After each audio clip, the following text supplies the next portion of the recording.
शेवटी आम्ही आलो कशासाठी? आम्हाला लोकांनी निवडून कशासाठी दिलं? फक्त गप्पा मारायला, लग्न आणि दसऱ्यासाठी नाही. लोकांचं काम केलं पाहिजे, आपल्या भागाचं चित्र बदललं पाहिजे, सकारात्मक बदल केला पाहिजे आणि म्हणून त्या ठिकाणी शिकवणूक देखील अजितदादांनी आम्हाला दिली आणि म्हणून त्या ठिकाणी मी 12 वर्ष भारतीय जनता पार्टीत काम केलं. पण भारतीय जनता पार्टीत काम करत असताना देखील क्रियाशील सदस्य राहिलो, पक्षाचा गटनेता राहिलो. तिसऱ्यांदा 4700च्या लीडनी निवडून आलो. हॅट्रिक जिल्हा परिषदची केली.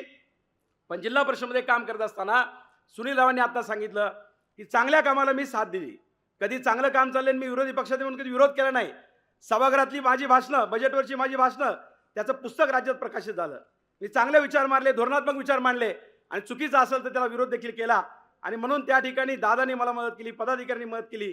विकासाचं काम मी करत आलो आणि तिथं देखील त्या नेत्याबरोबर काम करत असताना, कारण मी नेत्याकडे चुकीचं काम कधी घेऊन जात नाही, जे जातो समाजाचं काम घेऊन जातो. म्हणून भारतीय जनता पक्षात देखील मला बापट साहेब असतील, चंद्रकांत दादा असतील किंवा बाळाभाऊ बेगडे असतील यांनी देखील मदत केली. आज त्यांना सोडून इकडे येत असताना मी त्यांच्यावर एक शब्द टीका केली नाही, कारण मी टीकेचं राजकारण करणारा कार्यकर्ता नाही.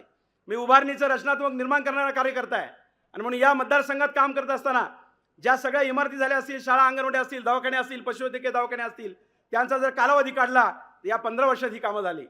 नदीवरती केटीवेर देखील आपण उभे केले. कुंडेश्वर आपण डेव्हलप केलं, वांद्रा आपण डेव्हलप केलं. 13 टँकर मी ज्यावेळी झेडपीचा सदस्य होतो दादा, त्यावेळी 13 टँकर या मतदारसंघात सुरू होते. आज एकही टँकर या पिंपरी पाईट मतदारसंघात लागत नाही. हे काम आम्ही करून दाखवलं, जिद्दीनं करून दाखवलं.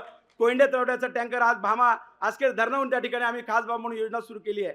आणि म्हणून डेव्हलपमेंटचं राजकारण करणारा कार्यकर्ता असल्यामुळं दादांनी मागच्या 2-3 वर्षामध्ये पालकमंत्री म्हणून काम करत असताना बघितलं नाही की शरद भाजपमध्ये आहे. मी दिलेला प्रस्ताव जिल्हा परिषद सदस्याला मित्रांनो साखव करता येत नाही. आज दिलीप अण्णांनी रेकॉर्ड ब्रेक या तालुक्यात पूल केले, साखव केले. आता जे कोणी लोकप्रतिनिधी विकासाच्या गप्पा मारतात त्यांना एकही साखव पूल, एकही मोठं काम अजून करता आलं नाही. वर्षभरामध्ये डेव्हलपमेंट त्यांना करता आली नाही. पण माझ्यासारख्या कार्यकर्त्याला अजितदादांनी साखव पूल त्या ठिकाणी दिले. पर्यटनची कामं दिली जी झेडपी सदस्याला करता येत नाही, लक्षात घ्या. आणि म्हणून त्या ठिकाणी अजितदादांनी मला जी ताकद दिली त्या पाठीमागून मी असा विचार केला की उद्याच्या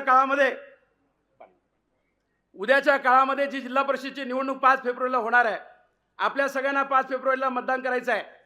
मी 25 वर्ष या जिल्ह्यात काम करतोय. पूर्ण जिल्हा मी फिरलोय, राज्य फिरलोय, यशोदामध्ये व्याख्याता म्हणून जातोय. मला सगळा जिल्हा माहिती आहे. दादा तुमचे उंडवडीचे बनकर बंधू देखील या कार्यक्रमाच्या निमित्तानं काही आलेले आहेत.